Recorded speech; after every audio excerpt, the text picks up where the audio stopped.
Hacer otro intento. Directazo con Institut Marqués, con la doctora Mayafré, ya no me sale ni el nombre. Llevamos 5 intentos con Instagram. Doctora Mayafré de Institut Marqués, vamos a hacer directazo sobre el PGT o DGP, depende de si lo dices en castellano o en inglés, el diagnóstico genético preimplantacional que hacemos a los embriones. Vamos a ver si a través de otro perfil que tienen y que antes se han podido entrar a través de ese perfil y podríamos hacer el directo. Así que vamos a ver si hay suerte. Yo ya les he invitado a ver si les llega mi invitación y si no, pues que me piden entrar y yo confirmo a ver si hay suerte y podemos hacer el directo. Porque es súper interesante, es información muy valiosa. El PGT o el DGP muchas veces por conversaciones privadas, mensajes, sesiones individuales, grupos de apoyo que hacemos, sale este tema muchísimas veces, ¿no? Y todavía nos falta información, no tenemos claro cuándo puede ser necesario, útil, conveniente, imprescindible hacer el DGP o el PGT y si hay algunos casos en los que quizás no hace falta eh, o incluso si está contraindicado en algún caso, ¿no? Pues vamos a que nos lo diga un experto, ¿vale? O una experta en este caso. Vamos a ver, yo ya estoy confirmando, les he invitado, ahora estoy confirmando. A ver si lo conseguimos. Va, que antes han entrado por este perfil. ¡Sí! ¡Sí! ¡No me lo puedo creer! Joder, Por favor, de verdad. media hora luchando con Instagram, pero bueno, lo hemos conseguido. Esto, nunca mejor dicho, esto es peor que un parto, ¿eh? Ya se Madre mía. ha hecho largo, sí. Pero bueno, Madre mía. lo hemos conseguido. Lo hemos Sí. conseguido. No sé, Doctora Mayafré, nada. Ana, temazo, PGT, DGP, si es en español, ¿no? Sí, DGP, que es diagnóstico genético preimplantacional, o en inglés PGT, ¿no? Que es el Pre-Genetic Testing. Pero Exacto. bueno, muy bien, ¿eh? Muchas gracias por la paciencia. Nada. Aquí a todas las espectadoras, porque madre mía, Sí, nos ha sí. costado. Pero bueno, el tema lo valía. O sea que, Sí, bien. totalmente. Oye, Ana, muchas veces aún me llegan algunas pacientes que me hacen algunas preguntas cuando hablamos, ¿no? Me dicen, ay, mira, he intentado de todo, he hecho todo esto, no sé qué y tal, y yo les pregunto, ¿los embriones eran de buena calidad? ¿Eran blastos euploides? Y me dicen, sí, sí, eran de clase A, B, y yo, no, no, no, no, no, te estoy preguntando si has hecho el DGP o el PGT a los embriones. Ah, no, eso no. ¿Por qué es importante hacer el PGT? ¿En qué casos es como... Al final, bueno, si quieres explicamos un poquito qué es el DGP, ¿no? Porque he visto antes que había alguna chica que no sabía. El DGP es coger unas células del embrión para mirar si tiene aneuploidías, que es como cuando los cromosomas están mal, ¿no? Y esas aneuploidías, que son esas alteraciones cromosómicas, pueden dar lugar a pérdidas gestacionales o a bloqueos embrionarios o a que el embrión no se implante, ¿no? Al final, porque la calidad misma del embrión, desde el punto de vista genético, hace que no sea viable, por decirlo de una manera. Y se relaciona mucho con los fallos de la técnica, ¿no? Por decirlo de una manera. Entonces, ¿por qué es tan importante? Porque te da una información fundamental.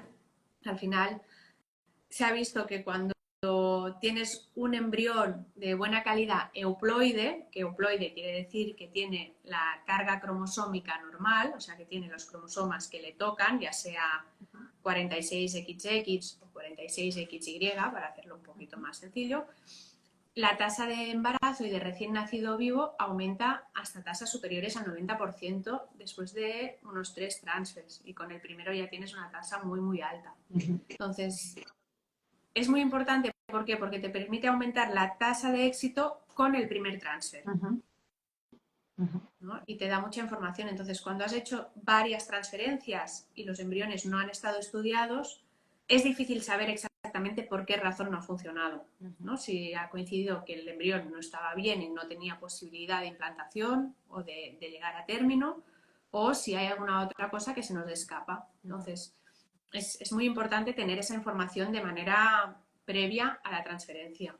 Ujú. O sea, dejemos claro, sobre todo, para que quede muy, muy claro, que cuando decimos cogemos unas células del embrión, no estamos tocando al futuro bebé. O sea, ese embrión, cuando lo tocamos, o sea, digamos que en el embrión hay unas células que son lo que después será el bebé, Exacto. y hay otras células Exacto. que son de la misma tipología, digamos, del mismo material, pero que no darán lugar al bebé. Es ahí donde se coge Exacto. las muestras, ¿eh? Al final lo que hacemos, ¿no? Que es una técnica que con unos biólogos que tienen mucho training y una gran experiencia, el riesgo es mínimo, por decirlo. O sea, no es una cosa que nos preocupe desde el punto de vista del laboratorio, ¿no? Al final tienes el embrión, que es como una redonda, y alrededor tiene unas células que darán lugar, por decirlo de una manera, a la placenta y al cordón umbilical, que es el trofectodermo.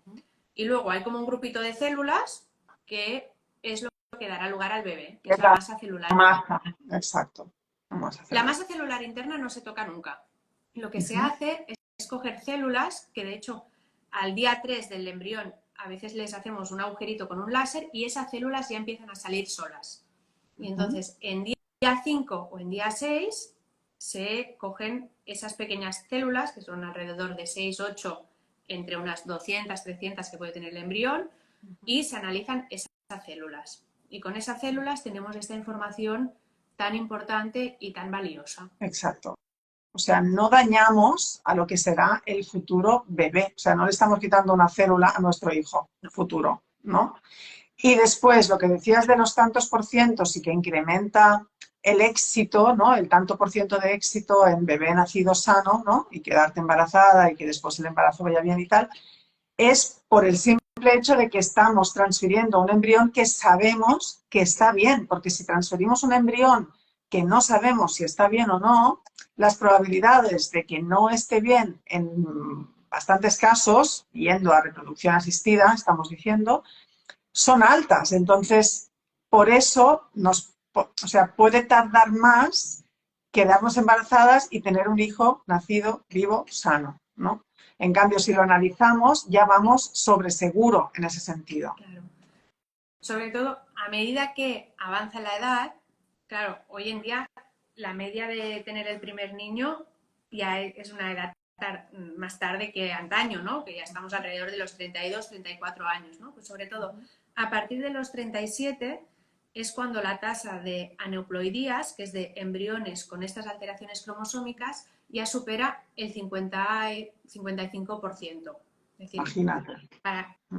Y a los 38, 39, 40 ya casi tenemos el 70%.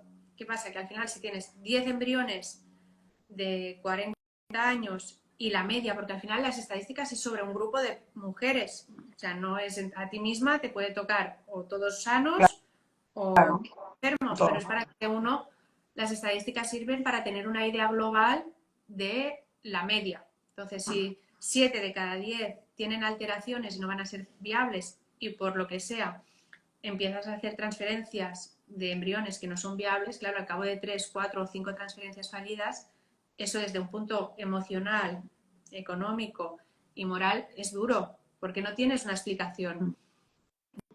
Sí, entonces, hay una edad en que es más interesante, por decirlo de una manera, o donde ya no vas a confirmar que esté bien, como sería si lo hicieses más pronto, que es un poco lo que hacen en Estados Unidos, ¿no? Que lo hacen casi a cualquier edad y lo que hacen es confirmar que está bien, aunque lo más probable sea que está bien, sino que vas a identificar ese embrión que es difícil de encontrar.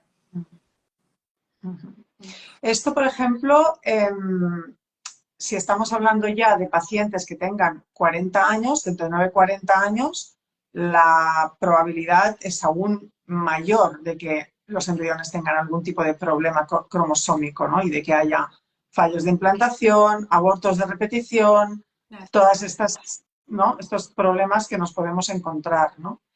Y también no podemos olvidar algunas pacientes que puedan tener algún tipo de patología, como por ejemplo endometriosis, ¿no? Que también perjudica la calidad de los óvulos y a lo mejor siendo jóvenes, pues también tienen la calidad más perjudicada de lo que en teoría les tocaría por edad, ¿no? Claro, al final hay es claro, y sobre todo también puedes tener menos reserva, ¿no? También con la endometriosis. Entonces es todo como que se junta. Conforme avanzas la edad hay menos cantidad de óvulos, por lo tanto menos cantidad de embriones y cada vez es más difícil encontrar ese número de embriones para poder analizar. Entonces, claro, las aneuploidías se dan por dos motivos principalmente, o porque el óvulo está enfermo, por decirlo de una manera, que eso ya pasa con la edad, o porque el embrión se ha equivocado en un momento de la división. Entonces, el hecho de analizarlos a día 5 nos permite que sea una técnica muy segura y que nos da mucha información y muy detallada, ¿no? Nos puede dar un embrión euploide, nos puede dar un embrión aneuploide o a veces también podemos tener un resultado que es intermedio, que es el embrión mosaico. Entonces, ya son casos más particulares que siempre se precisa de una visita, por ejemplo, con un genetista para que nos diga qué riesgos hay, si se pueden transferir o no, depende del tipo de mosaicismo, ¿no? Que es como que hay unas células que están bien y unas que no están bien. Esto ya hay que valorarlo caso por caso. Pero, claro, si tienes 40 años y tienes esa reserva que te permite hacer un PGT o esa posibilidad de hacer varios ciclos para acumular embriones y poderlos analizar, claro, estás aumentando tu tasa de éxito casi si encuentras uno sano como una mujer de menos de 35 años. Claro, aumentas las probabilidades de éxito. O sea, aunque el recorrido sea largo, las probabilidades aumentan y al final es lo que queremos, ¿no? O sea, tener más opciones. Claro, y minimizar, ¿no?, el riesgo de aborto, ¿no? Que también es eso. Es muy duro y luego puede haber cirugías detrás, ¿no? Como puede ser una de grado, un aspirativo o una esteroscopia. Entonces, todo lo que es minimizar posibles complicaciones o resultados adversos, por decirlo de una manera, pues es una cosa muy interesante. Pero siempre recordando que la experiencia del laboratorio es fundamental en el PGT. Entonces, los biólogos, porque eso es lo que te da seguridad.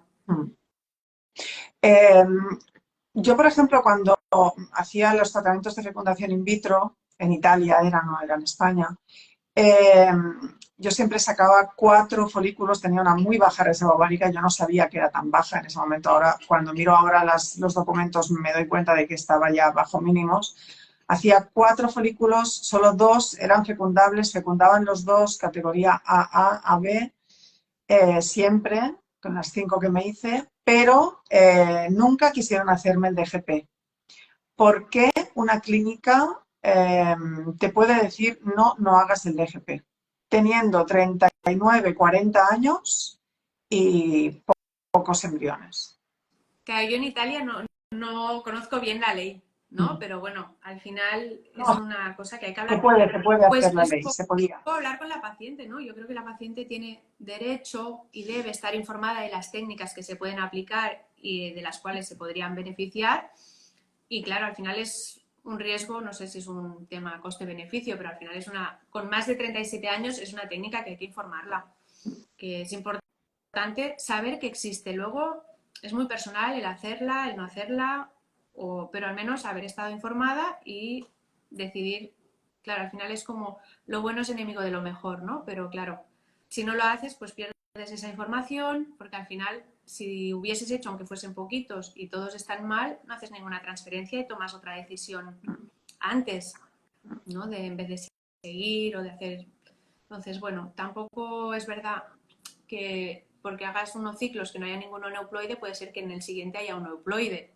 Entonces, hay que explicarlo muy bien. Y es una información, bueno, una indicación del PGT, aparte del tema de edad materna, es el fallo de FIPS previas que no tienes explicación, ¿no? Para tener esa información. Claro, es que hay que mirar muy bien el historial, ¿no? ¿Qué es lo que llevamos ya recorrido? ¿Qué es lo que ha pasado hasta la fecha? ¿De qué información disponíamos hasta ahora? ¿Y qué más se puede hacer, ¿no? Y el DGP es una herramienta que nos da una información súper valiosa con nuestros óvulos, ¿no? Una pregunta, en caso de ovodonación, ¿vale? Si vamos a óvulos donados, que se supone que las donantes son mujeres más jóvenes, ¿no?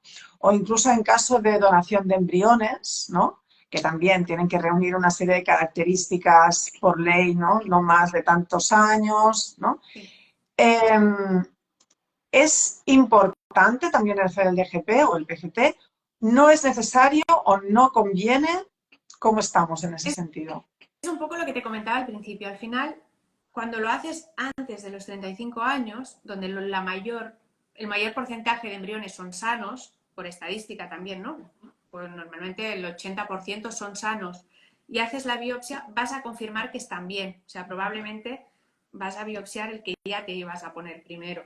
Entonces, es una información que se puede hacer, pero no hay una recomendación clara al respecto de hacerla, porque la indicación médica es cuando tú vas a buscar el que está bien entre muchos que estarán mal, por decirlo de una manera, ¿no? Si lo haces antes, a no ser que haya un fallo previo, como te digo, de FIT de larga evolución, que no hay explicación, o que se haya identificado, por lo que sea, un factor masculino con un FISH alterado o una meiosis alterada.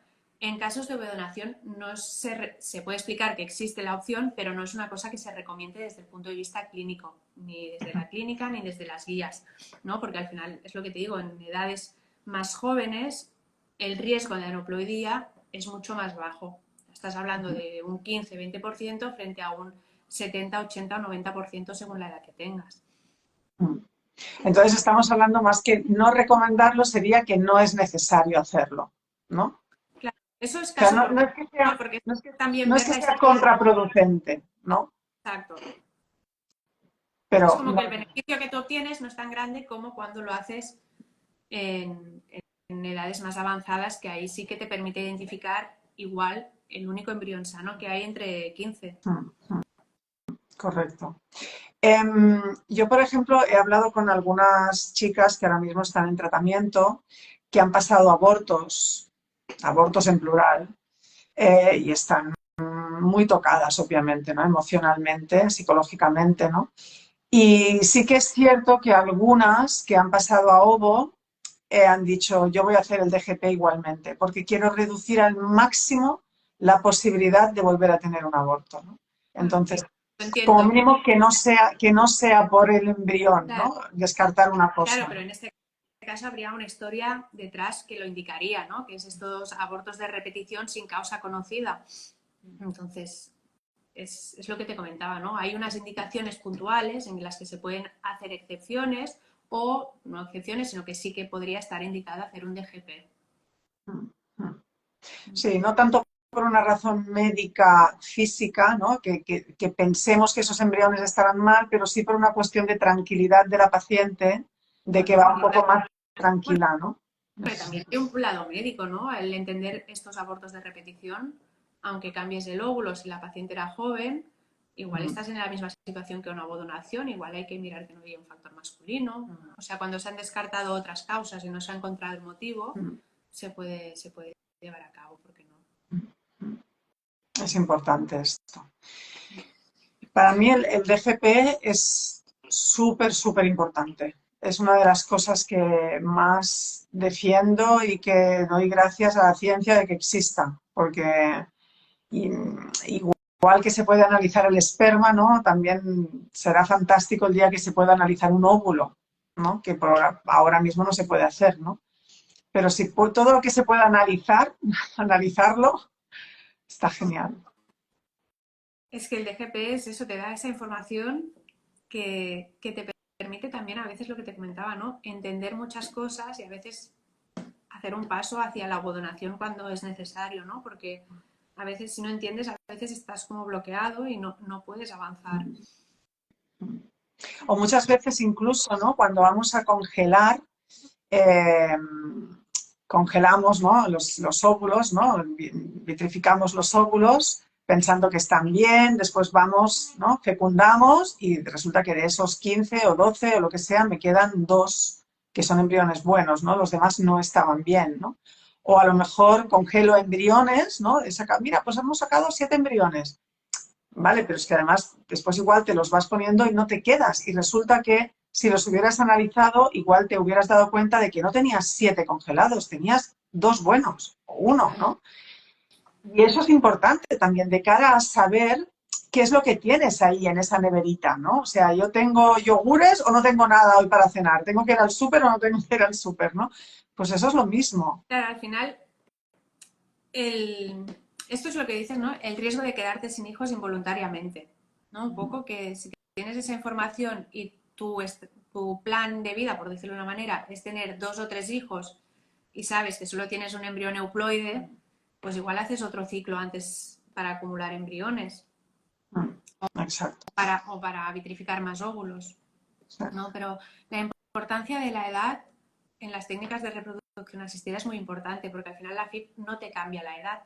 Entonces ahí no mejoramos nada. Lo único que nos permite es con el DGP identificar si hay uno sano, pero si no hay ninguno sano tampoco lo vamos a solucionar. Entonces, tener en cuenta que la edad es lo que más impacto tiene en la tasa de éxito. Y ahí creo que hay también un trabajo para hacer para que hoy todas tenemos 40 años, estamos fantásticas, pero en los ovocitos van por otro camino. Claro, es otra cosa. Mira, aquí hay una seguidora que dice, si no se observan alteraciones cromosómicas en el DGP, ¿se pueden excluir enfermedades cromosómicas totalmente? Bueno, es como todo es 90 en medicina al 100% y el 0% no existe, ¿no? Pero bueno, si el DGP es normal, pues tienes una alta tasa de éxito de que todo sea normal. Hay casos un poco más particulares, como un mosaico, que a veces hay que hacer alguna prueba más complementaria durante el embarazo, pero bueno, lo que son cromosómicas, del punto de vista cromosómico, un DGP normal te da bastante seguridad. ¿Vale? 100% no, porque medicina 100% y 0% son dos extremos que no existen. El otro tema son las enfermedades genéticas, que esos son los genes. Y eso es otro tema que también con el PGT, ¿no? Que sabéis que hay el A de aneuploidías, que es por edad, el M de enfermedades monogénicas, a veces se pueden identificar algunas, que es un poco más complejo, pero las enfermedades genéticas van por otro camino, es como mucho más complejo y mucho más... que puedes tener un cariotipo normal del embrión y luego puede haber alguna enfermedad, pero bueno, eso es en general en la vida. Muy bien. Oye, Ana, pues mil gracias. Creo que ha quedado bastante claro. No sé si quieres decir alguna cosa más que creas que es importante. No, nada, sobre todo eso, que un buen asesoramiento en la visita y genético si precisa es importante, pero que es una técnica que hay que tener en mente, hacerla en un laboratorio cualificado con grandes biólogos, como tenemos nosotros, y nada, que cualquier cosa, pues aquí estamos. Y que muchas gracias por todo. De nada, un placer, como siempre. Nada, Nos vemos muy muy prontito. Un bien. besito a todas. Adiós. Gracias. Chao. Un beso al equipo. Chao.